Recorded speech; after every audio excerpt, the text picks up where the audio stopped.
Karena ada juga orang bernubuat tapi meleset. Kan banyak nubuat meleset. Yesus mau datang 2003, nggak datang-datang. Yesus mau datang 2017, tidak jadi datang. Sebelumnya 2012 sudah ada nubuatan Yesus mau datang. 2020 juga sudah ada nubuatan. Aduh, kacau ini. Ya, kalau hamba Tuhan benar, nubuatannya tidak meleset. Tapi saya perlu garis bawahi bahwa kalau seputaran kedatangan Tuhan Yesus, tidak ada yang tahu. Yesus bilang kedatanganku tidak ada yang tahu dan tidak bisa diduga. Yesus berkata, aku datang segera, aku datang segera, aku datang segera. Itu ditulis kurang lebih 1900 tahun yang lalu. Kurang lebih tahun 90 sampai 95 Masehi, ditulis oleh salah satu muridnya, yaitu Yohanes anak Zebedeus, yang menulis Injil Yohanes, surat 1 Yohanes, 2 Yohanes, 3 Yohanes, dan Wahyu. Di situ Yesus bilang, aku datang segera. Tahun 90 sampai 95 Masehi saja, dia bilang segera. Apalagi 2024 Masehi. Pasti lebih dekat. Mete-mete tuh begadang, nyanyi-nyanyi. Tapi kalau nyanyi-nyanyi, kopi belum keluar, sengaja bersihin mereka. Kopi di mana? Begitu, bersihin minta kopi. Kopi. Kalau kopi doang, kue. Begitu dia bicara bersihinnya. Karena kalau terlambat melayani kue, mereka harus angkat lagu. Melayani, itu bukan menyembah Tuhan. Panggil, cepat keluar kau kue. Lihat ada orang buta sejak lahir. Langsung murid-murid bertanya, guru, ini siapa punya dosa? Sampai anak ini dilahirkan buta. Orang tuanya atau dia sendiri? Baca dulu. Yohanes 9 ayat 1. Murid-muridnya bertanya kepadanya, Rabi, siapakah yang berbuat dosa? Orang ini sendiri atau orang tuanya sehingga ia dilahirkan buta? Sampai situ curigaan banget. Asal lihat orang sakit, tahu gak si Mince sakit? Mungkin selingkuh. Jangan ya, itu mulut jaga ya. Nanti Tuhan hektar satu-satu.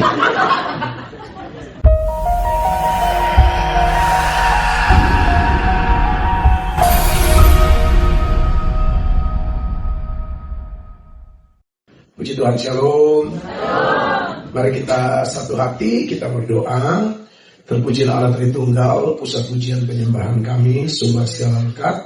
Kami mengucap syukur ada kesempatan yang sangat indah bagi kami semua, saudara-saudara dalam Tuhan, untuk menikmati kebenaran firman Allah yang akan segera berlangsung. Tolong hamba-Mu untuk bisa menjadi alat-Mu yang baik untuk kepentingan-Mu saat firman-Mu disampaikan. Kami percaya Tuhan sudah mengampuni dosa kami, maka tidak ada penghambat apapun untuk kami menerima berkat dari pihak Tuhan. Terpujilah Allah yang Maha Besar. Demi nama Tuhan Yesus kami berdoa, dan semua yang rindu firman-Nya sama-sama kita berkata amin. Beri tepuk tangan yang meriah bagi Tuhan. Puji Tuhan, shalom. Baik, kita akan membuka firman Tuhan bersama-sama dalam 2 Korintus pasal 5 ayat 17. 2 Korintus 5 ayatnya yang ke-17. Bapak Ibu perhatikan ayat ini, kita baca sama-sama dalam hitungan ketiga, 1, 2, dan 3.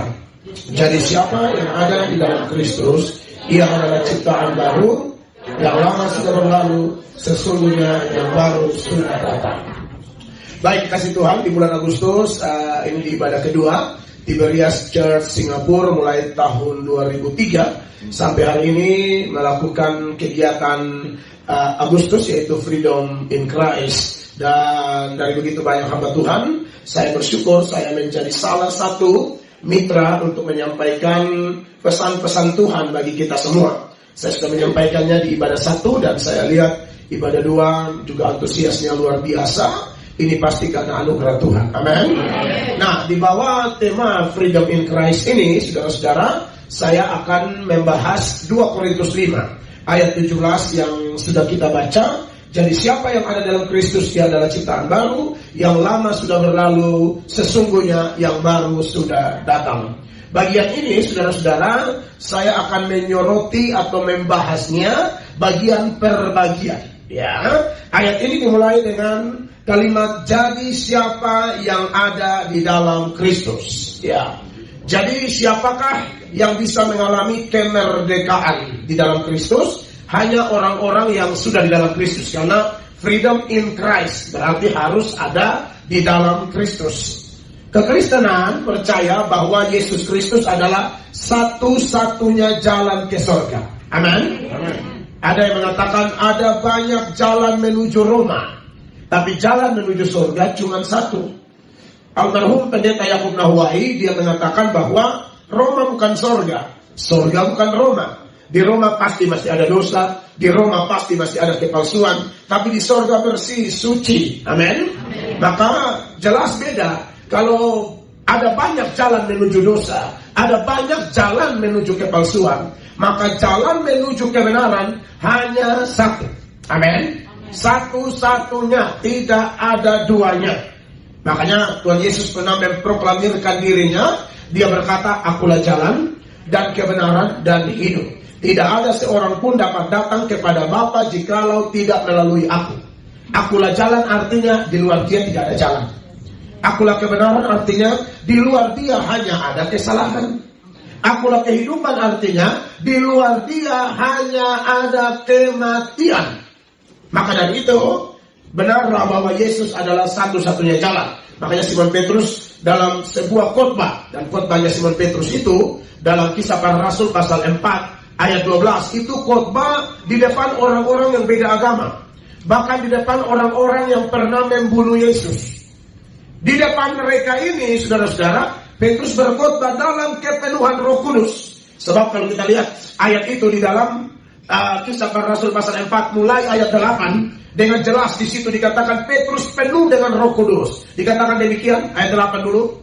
Maka jawab Petrus penuh dengan Roh Kudus, hai pemimpin-pemimpin umat dan tua-tua, jika kami sekarang harus diperiksa karena suatu kebajikan kepada seorang sakit dan harus menerangkan dengan kuasa manakah orang itu disembuhkan, maka ketahuilah oleh kamu sekalian dan oleh seluruh umat Israel bahwa dalam nama Yesus Kristus, orang Nazaret yang telah kamu salibkan, tetapi yang telah dibangkitkan Allah dari antara orang mati, bahwa oleh karena Yesus itulah orang ini berdiri dengan sehat sekarang di depan kamu. Langsung ayat 12. Dan keselamatan tidak ada di dalam siapapun. Dan keselamatan tidak ada di dalam siapapun selain di dalam Dia. Sebab di bawah kolong langit ini tidak ada nama lain yang diberikan kepada manusia yang olehnya kita dapat diselamatkan. Amin. Amin. Saudara-saudara, ini saya mau katakan ya, ini khotbah di depan orang-orang waktu itu beda agama. Jadi jangan bilang kalau ada hamba Tuhan dia berani menyatakan kebenaran, dia berani menyatakan bahwa Yesus Kristus adalah satu-satunya jalan ke surga. Siapa percaya dia masuk surga, siapa tolak dia pasti masuk neraka. Jangan bilang itu pendetanya arogan, tidak hargai orang lain. Oh tidak, orang itu dipenuhi Roh Kudus. Petrus waktu dia menyatakan bahwa di bawah kolong langit ini tidak ada jalan lain, tidak ada keselamatan lain, Petrus bukan arogan, tapi ayat itu saya sengaja baca dari ayat 8 mengingatkan kita bahwa Petrus dipenuhi Roh Kudus. Orang dibaptis Roh dan dipenuhi Roh, manifestasi pelayanannya macam-macam. Kadang-kadang melalui dia ada mujizat, ada nubuatan, ada penggenapan nubuatan yang tidak meleset, ya. Karena ada juga orang bernubuat tapi meleset. Ini tidak, nubuatannya persis. Kan banyak nubuat meleset. Yesus mau datang 2003, nggak datang-datang. Yesus mau datang 2017, tidak jadi datang. Sebelumnya 2012 sudah ada nubuatan Yesus mau datang. 2020 juga sudah ada nubuatan. Aduh, kacau ini. Ya, kalau hamba Tuhan benar, nubuatannya tidak meleset. Tapi saya perlu garis bawahi bahwa kalau seputaran kedatangan Tuhan Yesus tidak ada yang tahu. Yesus bilang kedatanganku tidak ada yang tahu dan tidak bisa diduga. Jadi kalau ada yang menduga-duga pasti salah. Begitu. Jadi Yesus mau datang kapan urusan Tuhan Yesus. Ready or not, Jesus is coming back, right? Jadi urusan kita siap saja sebaiknya. Yesus mau datang kapan urusan Tuhan Yesus deh. Amin. Tapi sebelum dia datang, bertolak dari 2 Korintus 5 ayat 17, pastikan bahwa kita sudah di dalam Dia. Amin. Karena kalau orang tidak di dalam Dia, dia datang selesai kita. Akan ada yang namanya hari pengangkatan gereja, rapture. Rapture itu, saudara-saudara, hanya terjadi bagi orang percaya. Kalau ada saudara kita atau kitanya meninggal sebelum Yesus kembali, tapi kalau meninggalnya dalam Yesus, aman kita. Haleluya. Makanya dalam 1 Tesalonika pasal 4 ayat 13, kepada orang-orang di Tesalonika, Paulus kasih ingat, tidak usah berduka cita berlarut-larut. Orang meninggal kita menangis, itu wajar. Tidak ada larangan menangis. Lazarus meninggal, Tuhan Yesus menangis. Lazarus adalah laki-lakinya Maria dan Marta. Dia meninggal, Tuhan Yesus menangis. Yang salah itu kalau menangis berlarut-larut, berduka cita sampai tidak masuk kerja lagi, majikan telepon pun mati handphonenya, Gembala telepon ajak pelayanan juga tidak mau menjawab, tidak mau mendukung pelayanan dengan alasan berduka. Berduka yang demikian jelas tidak dibenarkan oleh kitab suci. Makanya dalam 1 Tesalonika 4 ayat 13 Rasul Paulus bilang begini, Bapak Ibu perhatikan. Selanjutnya kami tidak mau saudara-saudara bahwa kamu tidak mengetahui tentang mereka yang meninggal, supaya kamu jangan berduka cita seperti orang-orang lain yang tidak mempunyai pengharapan. Supaya kamu jangan berduka cita seperti orang-orang lain yang tidak punya pengharapan. Ya, ada orang yang menangis sampai rusak benar. Saya pernah dengar cerita di mana tuh, di Manado kalau tidak salah. Oh iya, ada opa meninggal. Sebelum meninggal 3 hari sebelum opa meninggal antara usia 89-90 tahun. So cukup tua opa ini. Dan opa ini memang dikenal sangat baik. Dia majelis gereja tertentu. Opa ini sangat baik. Opa jadi teladan. Jadi memang semua orang kehilangan opa. Tapi sebelum opa meninggal, opa ada pesan di oma. Bahwa kalau opa meninggal, opa mau pakai baju terbuka di muka. Nah kalau oma ini tuli. Oma hanya iya, pokoknya siap. Opa bilang harus, terbuka di muka tuh kayak gini. Nah, tidak kancing, terbuka di muka. Jadi opa somati pun bagaya ya. Jadi mau terbuka di muka, oma tadinya agak bolot. 3 hari kemudian opa meninggal. Oma bilang semua anak cucu kumpul. Opa ada pesan-pesan apa oma? Opa bilang kalau opa mati mau pakai pakaian pramuka. Oma dengarnya mukanya padahal opa bilang terbuka di. Oma dengar pramuka. Darah Yesus berkuasa. Oh, anak-anak cucu bertengkar, ini kok masalah, ini kok telinga kanan, so ini toh, salah koslet kan, pasti salah. Oh, tidak, opa langsung di telinga. Opa mau pakai pakaian pramuka. Pro kontra terjadi di antara anak cucu dan menantu. Tapi singkat cerita setelah di voting lebih berat, bilang setuju saja. Maka mereka kasihlah pakai pakaian pramuka di opa. Coklat muda di atas, coklat tua di bawah, bendera dililit di leher, baret coklat dan tongkat di peti mati ya. Lengkap pramuka. Aduh, semua jemaat betul-betul sedih dengan meninggalnya opa. Semua datang menangis, tapi sampai di peti mereka kaget darah Yesus. Kenapa pakai pakaian pramuka? Seingat mereka opa ini dari kecil tidak pernah ikut pramuka. Oh, kenapa jadi pramuka ini opa? Iya kan? Jadi ada tuh yang menangis sampai peti kaget terus horor. Singkat cerita, aduh semua menangis sedih, ya. Lalu pendeta datang, 2 pendeta kaget. Aduh, ini kenapa jadi pakaian pramuka? Anak cucu juga pesan terakhir. Pesan terakhir di oma. Aduh, semua securiga ini pasti salah dengar ini. Tapi mau bagaimana lagi sudah kasih pakai? Coklat muda di atas, coklat tua di bawah. Iya kan? Oh, waktu opa mau dikuburkan, pendeta berkhotbah, semua menangis, memang sangat berduka cita. Tiba-tiba pendeta entah hikmat dari mana. Pendeta langsung berteriak, jemaat jangan menangis. Jangan sedih. Opa tidak kemana-mana. Opa cuma camping. Yang pakaian camping begitu. Opa cuma camping. Dan percaya pada saya, kata pendeta. Nanti waktu opa masuk di surga, Petrus akan berkata, 1, 2, 3, tepuk tangan pramuka. Di dalam Kristen, saudara-saudara boleh berduka cita, tetapi jangan berlarut-larut. Kenapa? Di 1 Tesalonika pasal 4 ayat 13, dia lanjut ayat 14. Perhatikan ayat 14-nya. Karena jikalau kita percaya bahwa Yesus telah mati dan telah bangkit, Haleluya. maka kita percaya juga bahwa mereka yang telah meninggal dalam Yesus Amen. akan dikumpulkan Allah bersama-sama dengan Dia. Haleluya. Amin. Jadi menangis boleh, tapi menangis dalam pengharapan. Menangis dengan pemahaman ini hanya perpisahan sementara. Amin. Bagi mereka yang meninggal dalam Tuhan, kerabat-kerabat kita siapapun asal dia orang percaya, asal dia di dalam Kristus, oh jangan takut. Amin. Tutup mata di sini, buka mata di sana. Amin.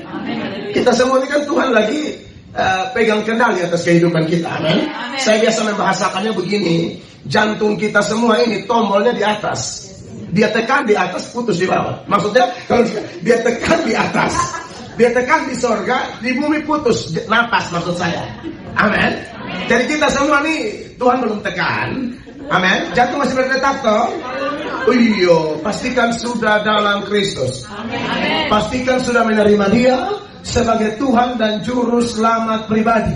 Pastikan mengenal Dia secara pribadi. bukan mengenal dari kata orang, bukan mengenal sekedar dari khotbah pendeta, tapi Anda dan saya mengalami Dia, kenal Dia. Kita domba yang baik yang mendengarkan suara gembala. Amin. Suara gembala itu jelas, kalau dia bilang kiri, kiri, kanan, kanan. Amin. Kalau dia bilang kerja, kerja. Kalau dia bilang ibadah, ibadah. Beri tepuk tangan yang meriah begitu. Saya tahu kok Bapak Ibu terkasih, orang-orang sibuk kerja kok. Tetapi semua ada waktunya. Amin. Dan saya sungguh bersyukur, berterima kasih kalau ada orang-orang yang punya semangat kerja, tapi juga punya semangat ibadah. Hidup kita sungguh seimbang dan diberkati, maka kita pasti akan diberkati untuk menjadi berkat. Jadi tetap semangat, pastikan kita sudah terima Dia ya. Supaya kalau kita meninggal, ayat-ayat yang kita baca tadi pasti ayat 13 dan ayat 14. Siapa akan kalau kita percaya bahwa Yesus telah mati, ya ayat 14 tadi di mana? Tak usah pindah saja sebenarnya, satu-satu ayat aja tak usah digabung-gabung. Tuhan mengampuni kita semua, haleluya. Karena jika kita percaya bahwa Yesus telah mati dan telah bangkit, maka kita percaya juga bahwa mereka yang telah meninggal dalam Yesus akan dikumpulkan Allah bersama-sama dengan Dia. Tapi bagaimana kalau Yesus datang kita belum meninggal? Kan ada orang-orang yang nanti Yesus datang tuh dia belum meninggal. Saya tidak tahu dengan Bapak Ibu yang mau contohi kami, saya dan istri silakan, tidak juga tidak apa-apa. Bapak Gembala, saya dan istri itu berdoa loh.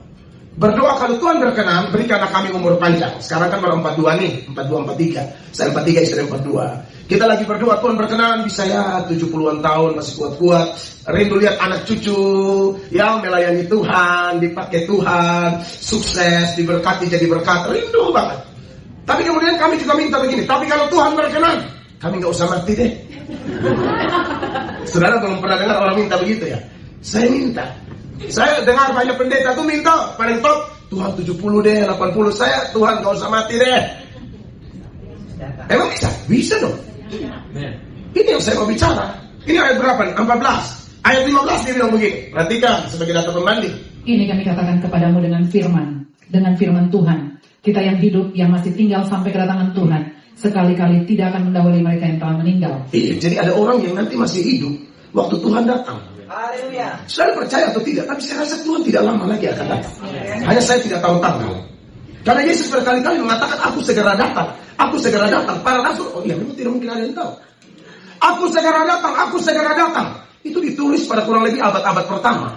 Ya, di kitab terakhir kita saja, di Wahyu pasal 22 itu, kalau saudara kurang periksa saja, tak usah pindah ayatnya, tak usah, saya tidak mau fokus ke sini. Saudara catat aja di ayatnya yang ke-7, ayatnya yang ke-12, ayatnya yang ke-20 dan Wahyu 22, Yesus berkata, aku datang segera, aku datang segera, aku datang segera. Itu ditulis kurang lebih 1900 tahun yang lalu. Kurang lebih tahun 90 sampai 95 Masehi, ditulis oleh salah satu muridnya, yaitu Yohanes anak Zebedeus, yang menulis Injil Yohanes, surat 1 Yohanes, 2 Yohanes, 3 Yohanes, dan Wahyu. Di situ Yesus bilang, aku datang segera. Tahun 90 sampai 95 Masehi saja, dia bilang segera. Apalagi 2024 Masehi. Pasti lebih dekat. Saudara percaya? Pasti lebih dekat. Dan kalau Anda dan saya tinggal dalam Yesus, maka puji Tuhan diberkati. Kenapa? Karena waktu Yesus datang ayat 16 bilang begini.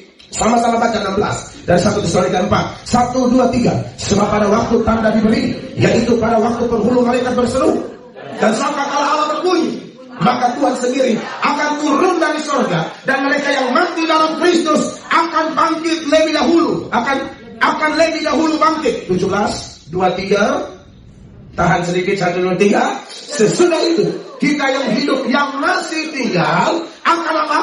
Diangkat bersama-sama dengan mereka dalam awan menyongsong Tuhan di angkasa. Demikianlah kita akan selama-lamanya bersama-sama dengan Tuhan. Berarti ada orang yang tidak mengalami kematian. Saya tidak tahu siapa, tapi saya minta Tuhan, kalau bisa saya ada di keluarga ini, ada di grup ini. Nggak usah pakai acara meninggal, apalagi kalau meninggal di NTT itu kan akan biaya. Iyo kan harus 1 malam, 2 malam, itu kan harus orang Kupang bilang mete-mete. Mete-mete itu begadang, nyanyi-nyanyi. Tapi kalau nyanyi-nyanyi, kopi belum keluar, sengaja bersihin mereka. Kopi di mana? Begitu, bersihin minta kopi, kopi. Kalau kopi doang, kue. Begitu dia cara bersihinnya. Karena kalau terlambat melayani kue, mereka harus angkat lagu. Melayani, itu bukan menyembah Tuhan. Panggil, cepat keluar kau kue ya. Melayani, lebih sungguh. Kalau belum suara lebih tinggi. Melayani, supaya cepat keluar kopi, teh, dan kue. Presiden daripada makan biaya Tuhan, apa diangkat aja deh. Haleluya. Saudara, ini mungkin kita sedikit ketawa, toh kerja terlalu padat kan? Hari ini sedikit sampai Sabtu biar Minggu kita sedikit asik toh. Tapi sambil merenung dengan serius, kita selesai ya. Serius tapi santai, santai tapi serius. Bahwa saudara-saudara kita ini harus terima Yesus sungguh-sungguh. Ini kebenaran. Ini kebenaran akan terjadi. Dan ini hanya berlaku bagi mereka yang dalam Yesus. Karena saya sedang bahas 2 Korintus 5 ayat 17. Jadi siapa yang ada dalam Kristus? Nah, yang ada dalam Kristus itu banyak banget keuntungannya. Dimerdekakan dari dosa, dimerdekakan dari maut, dimerdekakan dari hukum Taurat, dimasukkan ke dalam surga. Haleluya. Oh, haleluya. Surga itu nyata, kekasih Allah, ya. Kita masih di bumi, tapi kewargaan kita di surga. Nanti Yesus datang kedua kali itu, dia akan ganti tubuh kita dengan tubuh kemuliaan. Tubuh kita yang kita pakai sekarang, istilah Alkitab adalah tubuh hina. Saudara mau pakai bedak model apa saja? Mau FIFA nomor 4? Tidak ada di Singapura, tidak mungkin. Kalau sudah sampai Singapura masih pakai FIFA nomor 4 di Singapura. Oh haleluya, ke dalam tangan aku serahkan nyawa. Oh masih ya, FIFA ya. Ampunin mereka ya. Buat yang pakai FIFA turun berduka cita ya.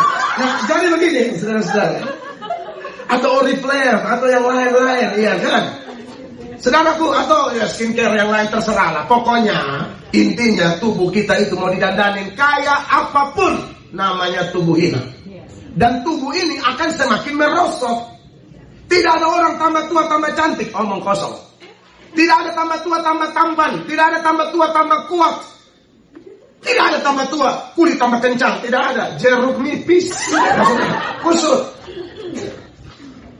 Iya tuh. Itu makanya dalam 2 Korintus 4 ayat 16 Paulus bilang kami tidak tawar hati sekalipun tubuh kami semakin merosot. Mari baca sama-sama 2 Korintus 4 ayat 16. 1, 2, 3. Sebab itu kami tidak tawar hati, tetapi apa? Meskipun manusia lahiriah kami semakin merosot, namun apa? Manusia batiniah kami dibaharui dari sehari ke sehari.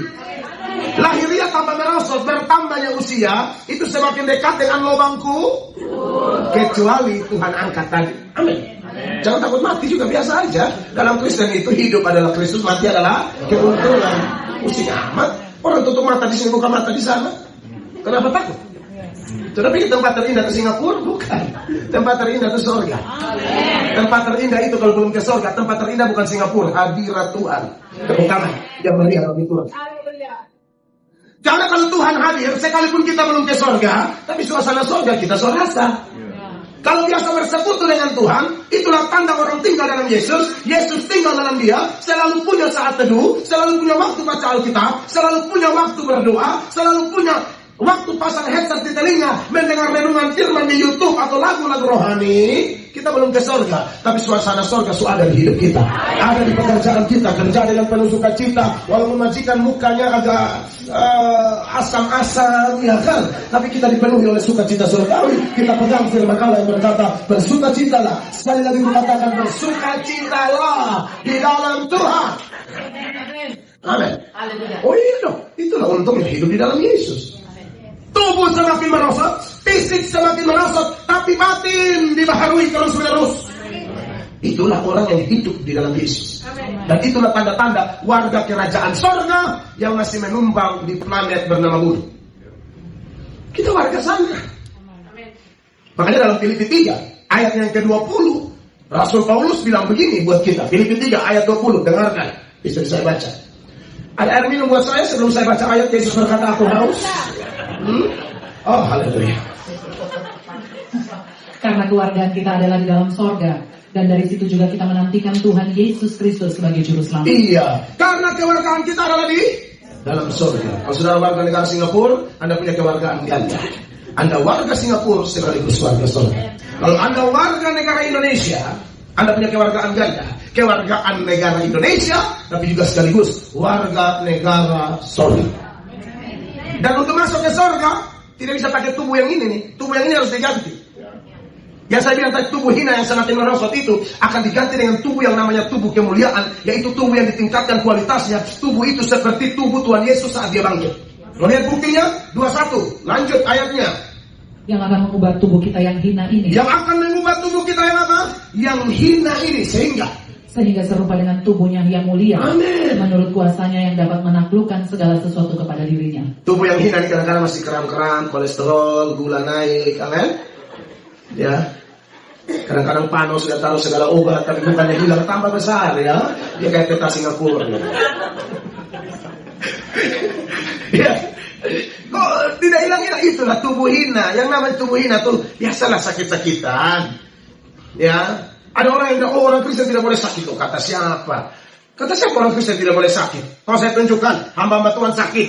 Nabi Elisa aja meninggalnya gara-gara apa? Gara-gara sakit. Dua raja-raja, saya suka salah ayat ini ya. 2 Raja-Raja 13 ayat 14 kalau tidak salah. Kalau salah nanti kita rubah ya. Ketika Elisa menderita sakit yang menyebabkan kematiannya. Sampai di sini. Ini Nabi kira-kira hebat atau tidak pelayanan? Hebat. Orang mati aja bangkit. Elisa ini.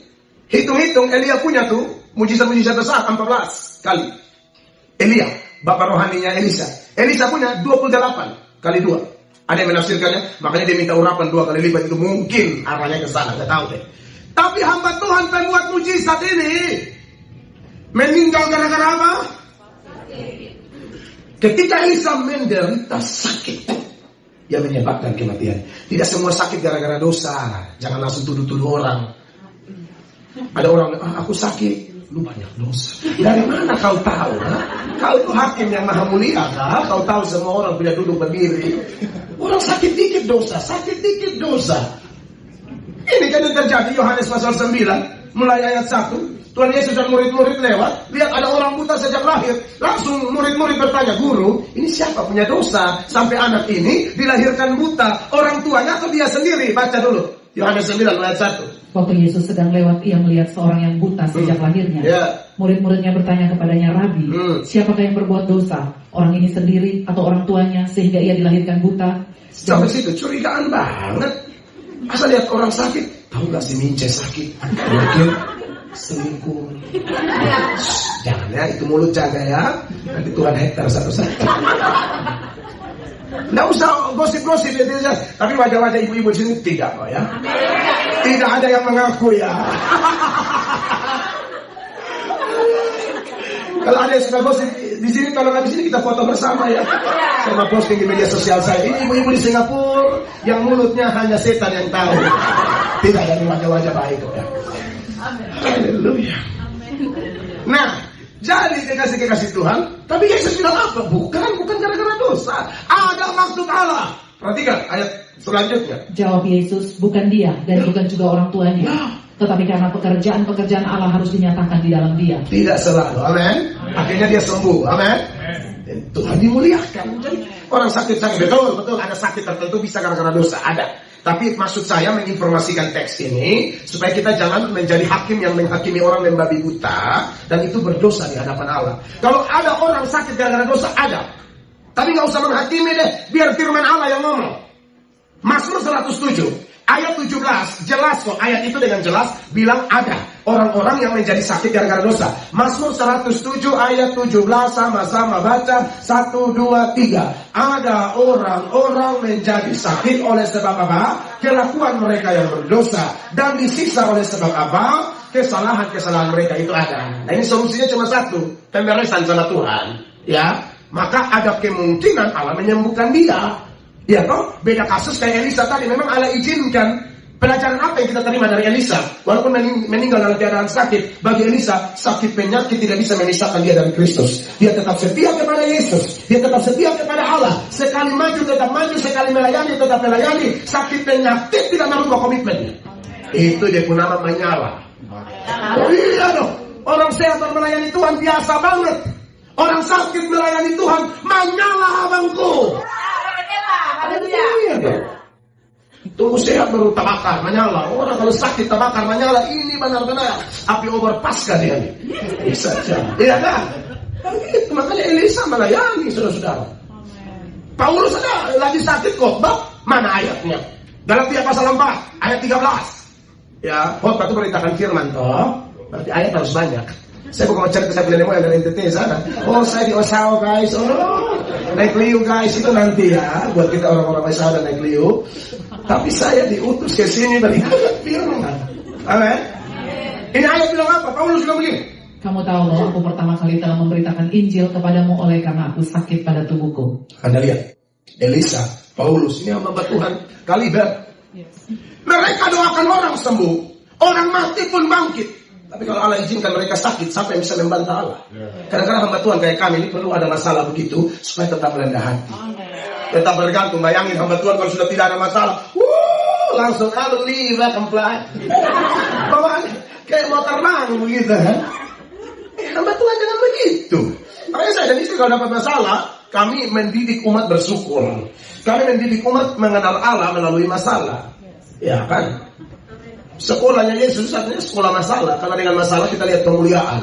Dengan masalah kita tahu firman. Dengan masalah kita menyerahkan diri. Dengan masalah kita melihat mujizat. Amin. Jadi siapa yang ada dalam Kristus, aduh ini orang pasti luar biasa. Dia akan berprinsip, suka duka aku tetap melayani Tuhan. Untung rugi, sakit sehat, apapun keadaanku, aku akan tetap berkata sekali Yesus, tetap Yesus. Itu orang dalam Yesus. Jadi kalau mau jangan berdoa minta pengangkatan, tapi di sini aneh-aneh. Siapa yang mengangkat Anda? Ya, tidak ada. Itu saya berdoa pun bukan hanya asal berdoa. Apa yang kita doakan, itu yang kita lakukan. Doakan apa yang kita kerjakan, kerjakan apa yang kita doakan. Caranya begitu. Jangan menang di doa. Oh, kita pendoa semua, tapi doanya kalau Tuhan kirim ke jiwa, cari jiwa. Saya pendeta, saya jemput bola melalui sosial media, melalui televisi, radio. Itu bukan saya diundang awalnya, saya yang pergi tawarkan diri. Sekarang kalau diundang mah bonus-bonus aja kali. Apa yang kita tanam ya kita tuai. Tapi harus tahu begitu. Bukan nongol-nongol jadi pengkhotbah keliling negara-negara. Awalnya poster gereja, sapu gereja. Saya dulu jadwal banyak di banyak gereja. Semuanya bukan khotbah, sapu semua. Serius. Di Kupang sapu gereja, di Jakarta sapu gereja, di Kalimantan sapu gereja. Jadwal banyak di gereja. Bukan jadwal khotbah. Benar. Orang main gitar juga miring, menyanyi malaikat menangis. Apa coba yang mau diharapkan dari hidup saya ini kira-kira? Jadi saya, kalau evaluasi diri, memang hidup ini anugerah benar-benar. Jadi saya kalau lagi sapu gereja, ya, saya tukang sapu gereja di gereja GBI Kemuliaan yang Memulihkan di Jakarta, di Kelapa Gading, ujung Tanah Merah. Itu gembalanya baru meninggal kemarin, orang tua dari Kak Sari Simorangkir, orang tua dari Semi Simorangkir. Itu Opung Nuri itu bapak gembala saya. Ibu gembala tuh baru menjuntak. Jadi itu orang tua banget deh pokoknya. Saya waktu wisuda sarjana teologi, yang berdiri sebagai orang tua ya Amang Nuri sama Inang itu. Begitu. Orang tua saya tidak ada duit, tidak bisa ke Jakarta. Kalaupun sampai datang, pulang langsung dikejar koperasi. Karena pasti bongkar koperasi akan lebih dari satu ya. Dan itu koperasi kejar itu seperti MotoGP ya. Rossi kejar Dovizioso. Maka saya tidak ada orang tua, benar ini kisah nyata. Makanya waktu orang tua itu meninggal kami berduka sekali. Saya telepon Inang Gembala, karena saya pas meninggal saya harus diwisuda master teologi saya, lalu saya harus terbang ke Singapura dan lanjut ke KR Manado. Maka waktu saya memang tidak memungkinkan. Andai kata di Jakarta udah pasti sampai di rumah di Duren Sawit. Ya, jadi tukang sapu gereja. Jadi pas sapu gereja itu sambil sapu sambil khotbah. Kursi tidak ada. Sekarang kursi saya susun semua dulu. Jadi ibadah begini saya susun kembali kursi, saya sapu bersih pel. Tapi sambil sapu itu khotbah, firman Allah berkata kosong. Dan Tuhan suruh setia dulu khotbah di kosong-kosong, nanti baru Allah siapin manusia. Kadang pimpin pujian pakai sapu. Haleluya. Ada jemaat yang dapat lihat, Melato gila. Gila enggak? Tidak bang. Saya latihan sebenarnya, dan mereka tuduh gila. Tidak bang. Karena ada saya dengar entah siapa pengkhotbah siapa, dia naik ke gunung, dia khotbah di pohon-pohon. Benar.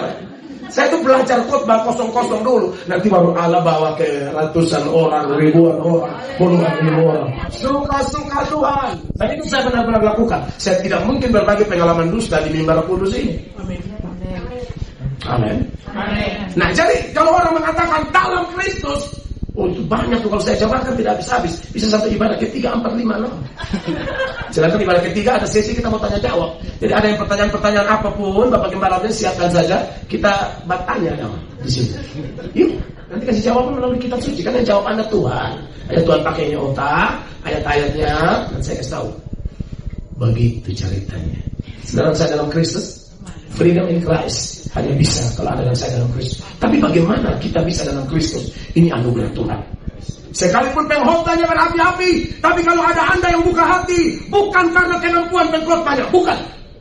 Itu pasti karena Tuhan. Amin. Satu kali di kitab Rasul pasal 16 ayat 14, ada seorang businesswoman namanya Lydia. Karena dia penjual kain ungu, itu makanya disebut businesswoman. Kain ungu itu, zaman itu kain mahal, kain mewah, hanya dipakai oleh 2 kelompok. Bangsawan, rohaniwan, hanya ini aja. Kalau sekarang kain ungu, saudara ke Jakarta di Pulau Gadung, ungu semua. Ya, 50.000 bisa dapat 1 kantong kresek ya. Tapi kan dulu tidak bisa begitu ungu. Ya, makanya, saudara lihat bagaimana Lydia mendengarkan firman, apa penyebabnya? Mari kita temukan rahasianya di Kisah 16 ayat 14. Perhatikan. Kisah para Rasul 16 ayat 14. Silakan baca. Seorang dari perempuan-perempuan itu yang bernama Lydia turut mendengarkan. Ia seorang penjual kain ungu dari kota Tiatira yang beribadah kepada Allah. Terus Tuhan membuka hatinya sehingga ia memperhatikan apa yang dikatakan oleh Paulus. Garis bawah kalimat Tuhan membuka hatinya sehingga ia memperhatikan apa yang dikatakan oleh Paulus. Jadi kalau saya khotbah ada saudara yang perhatikan, itu Tuhan yang kerja. Tidak mungkin saya tidak percaya kekuatan saya. Saya percaya Tuhan membuka hati Bapak Ibu. Tuhan membuka pikiran Bapak Ibu. Seperti Tuhan membuka hati Lydia sehingga dia perhatikan apa yang disampaikan oleh Paulus. Makanya Paulus itu, karya-karyanya banyak. Hampir 50% perjanjian baru dia yang tulis. Yang mujizat-mujizat banyak, rintis gereja banyak. Tapi Paulus bilang apa? Aku menanam, Apolos menyiram, tapi pertumbuhan adalah Allah. Yang penting bukan yang menanam atau yang menyiram, tapi Allah yang memberi pertumbuhan. Itu adalah Tuhan benar. Udah sukses, tapi tetap berkata, bukan aku, tapi dia. Di bagian lain dia mengatakan, apa aku bekerja lebih keras dari mereka semua, tapi sekali-kali bukan aku, tapi kasih karunia Allah yang menyertai aku. Itu amat Tuhan benar. Amin. Kita kasih Allah. Jadi, bagaimana seseorang bisa ada dalam Kristus? Itu mutlak anugerah. Pasti Allah yang tarik saudara dan saya. Tidak bisa tidak. Soal dia tarik melalui pelayanan pendeta Frankie, soal dia tarik melalui pendeta Mel Atok, soal dia tarik melalui pendeta Dian, soal dia tarik melalui pendeta Gilbert, soal dia tarik melalui pendeta siapapun, itu urusan lain. Tapi yang tarik kita, dengar, pasti Bapa. Kenapa Anda percaya Yesus? Yohanes 6 ayat 44. Itu ayat yang begini, tidak ada seorang pun dapat datang kepadaku jikalau ia tidak ditarik oleh Bapa yang mengutus aku. Dan orang itu akan kubangkitkan pada akhir zaman. Oh iya, ayat. Saudara tahu siapa yang tarik saudara? Tuhan. Makanya kalau Anda bisa jadi Kristen, apalagi ada di gereja, bisa ikut melayani Tuhan, bisa ikut menyembah Tuhan. Siapa kita, saudara-saudara? Yesus bilang, bukan kamu yang memilih aku, tapi aku yang memilih kamu. Jadi kalau saudara ditarik ke gereja ini, Tiberia Church Singapura, bersyukurlah, tertanamlah di sini, dukunglah pelayanan ini sungguh-sungguh, karena Allah tidak mungkin salah menarik orang. Dukung, buat yang terbaik untuk gereja di tempat ini. Amin. Hamba-hambanya di sini cuma alatnya, tapi sesungguhnya dia ada di sini. Kita percaya itu. Ini harus digarisbawahi. Ini harus digarisbawahi. Ibadah satu tadi saya bilang, melayani Tuhan itu pekerjaan terhormat. Orang tidak hormat kita peduli amat, tapi Allah di surga hormat Anda. Anda mau lihat ayatnya? Mau lihat? Yohanes 12 ayat 26. Itu ayat eksplisit banget. Siapa melayani Bapa dihormati oleh Bapa. Siapa melayani Yesus dihormati oleh Bapa. Ya, Yohanes 12 ayat 26. Langsung aja kalau ibu sudah. Barang siapa melayani aku, ia harus mengikut aku. Yes. Dan di mana aku berada, di situ pun pelayanku akan berada. Amin. Barang siapa melayani aku, ia akan dihormati Bapa. Beri tepuk tangan yang meriah bagi Tuhan Yesus. Barang siapa melayani aku, oh, Allah pencipta langit dan bumi, hormat dia. Puji dia. Kita datang ke sini puji Tuhan, tapi saat kita setia, Tuhan puji kita. Mari hamba-hambaku yang setia, sungguh baik engkau. Mari. Jangan haus pujian manusia, hauslah pujian Tuhan. Tapi kalau di Alkitab, manusia puji biasanya tidak tahan uji, tapi orang dipuji Allah tahan uji. Dan itu salah satu lagi ciri orang yang tinggal dalam Kristus.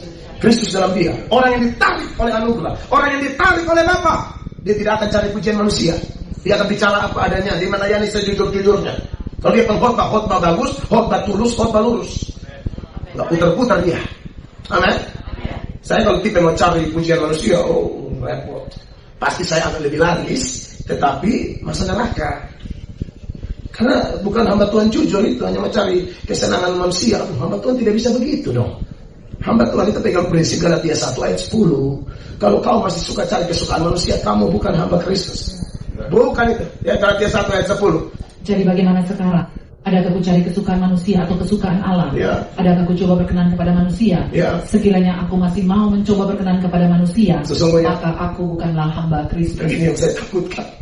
Aduh, sekolah teologi capek-capek, sapu gereja capek-capek, lalu Tuhan angkat dari sapu gereja jadi singer jadi song leader jadi pengkhotbah jadi gembala sidang khotbah keliling NTT, khotbah keliling Indonesia, khotbah keliling dunia, lalu ujung-ujung kena tolak. Kan tidak mau saya. Capek-capek Tuhan, kau siapa? Aku yang khotbah kayak gitu. Lu berangkat saya injak lalu. Kasihan. Capek percuma. Iya tuh kan, Kristus jadi persatu ngomong begitu. Ada orang yang datang, Tuhan, aku baru membuat demi namamu, aku usir setan demi namamu, aku bikin mujizat demi namamu, aku majelis 2 periode, aku panitia pembangunan, aku panitia KKR, aku ketua rayon 15 tahun. Tapi kasihan kau Tuhan pergi, aku tidak kenal kamu. Kamu pelayan tapi pezina, kamu pelayan tapi pemabuk, kamu pelayan tapi penipu, kamu pelayan tapi pelakor. Sorry to say, dia pelayan tapi pelakor. Dia pelayan tapi jadi perempuan piaraan. Ini repot. Orang piara tuh anjing, babi, kucing. Itu yang dipiara. Lu orang kok dipiara. Jangan begitu dong, bertobat. Amin. Pasti bisa berubah, kenapa tidak? Itu perempuan pelacur di Parigi aku banyak lakinya 5. Itu bukan lakinya, laki orang semua. Ya sudah iya, yang itu kan laki orang semua. Kok guru tahu, kok kosong sini. Akhirnya dia bertobat. Itulah kasih Tuhan. Amin. Yesus tidak datang cari orang benar, dia cari orang berdosa yang tahu diri dan serahkan diri. Jangan sudah tahu berdosa lagi kita panggil masih lu tunggu mama, lu tunggu sayang, ya. Kalau kita bateria, jangan cepat serahkan diri. Jangan nanti kau lihat nanti. Kamu lihat yang saya khotbah ini benar atau tidak? Saya hamba Yesus Kristus. Ada di gereja Tuhan saya khotbah. Orang selingkuh, sudah selingkuh ketawa lagi. Itu saya. Iya, kalau kau ya bertobat. Iya, pernah saya khotbah dalam gereja kalau ada selingkuh. Istri orang sama seorang pemuda. Ini ibu-ibu doyan brownies. Brondong manis. Browniesnya minta putus, brondong minta putus. Ibu kaget. Ibu bilang, kan kita sudah doakan. Ibu iblis. Perselingkuhan kok didoakan. Ibu ada suami, ibu pacaran sama pemuda. Ibu bilang kita bawa dalam doa, kita percaya rencana Tuhan adalah yang terbaik. Bayangkan selingkuh pakai dasar ayat Roma 8:28. Itu pasti kuntilanak. Akhirnya pemuda itu dijamah Tuhan bertobat. Pemuda itu akhirnya bertobat, sudah menikah, dapat istri luar biasa, diberkati rumah tangganya, usaha diberkati. Saya tidak cek ibunya ya. Saya belum cek posisi terakhir ibu, entah di ujung surga, di ujung neraka. Hanya Tuhan yang tahu. Tapi itu ibu pasti tahu lah posisinya. Haleluya, amin. Freedom in Christ. Dalam Yesus dimerdekakan. Amin. Kalau anugerah itu datang, orang itu pasti dimerdekakan. Siapapun dia, apapun backgroundnya. Makanya di 2 Korintus 5 ayat 17 yang kita bahas itu dilanjutkan bilang apa? Jadi siapa yang ada dalam Kristus, ia adalah ciptaan baru. Yang lama sudah berlalu, sesungguhnya yang baru sudah datang. Sudahlah yang lama-lama berlalu lah. Masa tahun berganti tahun begitu terus. Stop. Jadi saya kasih ketawa tadi itu hanya pemanasan, karena ujungnya agak tidak enak ya. Itu seperti main bola, passing sama smash. Tadi sudah di passing ya, saatnya smash. Ya, percaya. Kristus sanggup memerdekakan kita. Yang lama pasti berlalu. Amin. Yang lama apa? Status yang lama. Status lama kita apa? Sebelum dalam Kristus, kita anak setan semua. Dengar saya punya omong, saya bertanggung jawabkan khotbah saya. Dalam Kristus, ya anak Bapa. Di luar Kristus, anak setan. Makanya semua orang yang di luar Yesus itu, saudara, tanpa menyadari, setan ada padanya. Betul. Makanya dalam Efesus 2, mulai ayat 1, ada satu jenis kematian yang dibahas oleh Paulus, namanya kematian rohani. Kematian rohani itu gara-gara dosa. Dan kalau dosa itu pegang dia, ada penguasa kerajaan angkasa, yaitu roh yang kerja dalam diri orang-orang durhaka. Perhatikan, Efesus 2 ayat 1. Kamu dahulu sudah mati karena pelanggaran-pelanggaran dan dosa-dosa. Ya, itu mati rohani ya, bukan mati jasmani. Kalau mati jasmani masuk peti, kalau mati rohani masih hidup, masih pakai bedak, masih pakai kerja, ya, masih cari uang, tapi hubungan dengan Tuhan bermasalah. Tidak pernah doa, tidak pernah baca Alkitab, tidak rajin ibadah. Tapi itu sedang ada di sini kelihatan hidup semua. Amin. Sebab kalau mati tidak mungkin datang. Benar, saya omong benar. Pasti saudara hidup. Tapi kalau datang minggu ini, minggu depan tidak datang, mati lagi ya.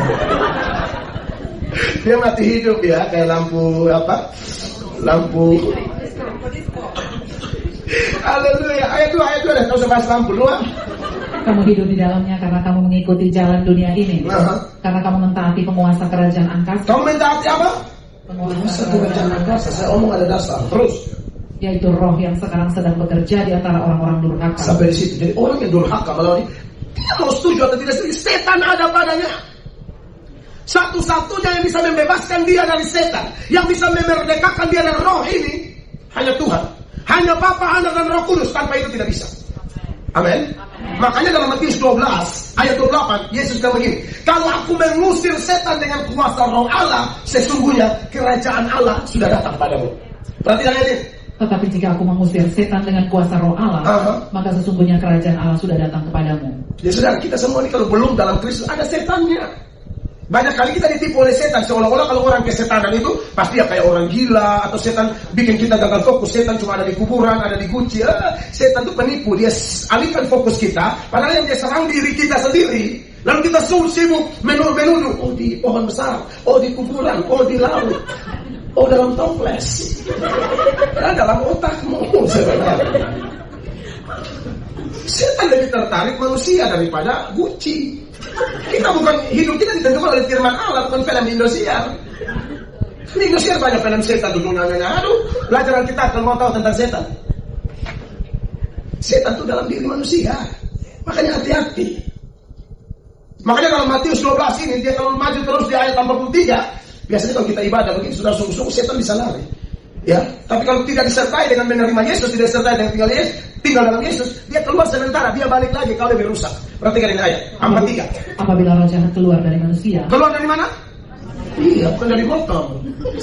Belajar ini baik-baik. Hati-hati.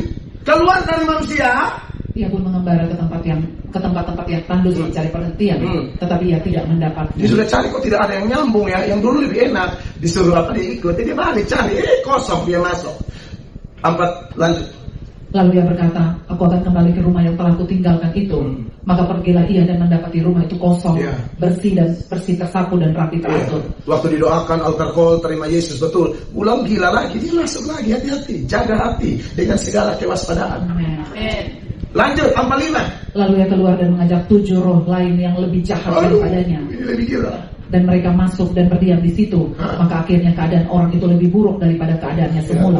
Demikian juga akan berlaku atas angkatan yang jahat ini. Maka dari itu, kalau orang jadi ciptaan baru, itu benar-benar setan tidak berkuasa lagi. Kalaupun dia masih ganggu, dia hanya ganggu dari luar. Untuk masuk tidak mungkin. Kan sudah ada Roh Kudus di dalam, dia mau masuk apa? Tidak mungkin satu rumah tinggal Roh Kudus setan sama-sama, tidak bisa. Penguasanya pasti cuma satu benar. Kalau setan aja. Kalau Roh Kudus aja. Makanya siapa yang ada dalam Kristus, dia ciptaan baru. Karena dia sudah beralih dari anak setan menjadi anak yang dipenuhi roh. Itu bedanya di situ. Dan kalau orang ada Roh Kudus, pasti tunduk kepada Allah kan? Yakobus 4 ayat 7. Nah, pada waktu kita tunduk kepada Allah, kita diberi kuasa melawan setan, setan lari. Yakobus 4 ayat 7, sama-sama 1, 2, 3. Karena itu tunduklah kepada Allah dan lawanlah iblis, maka apa? Ia akan lari daripadamu. Lari daripada siapa? Daripadamu. Kalau tidak tunduk, dia ada padamu. Itu aja pengertiannya, simpel banget. Hati-hati. Tapi kita percaya di bawah tema Freedom in Christ.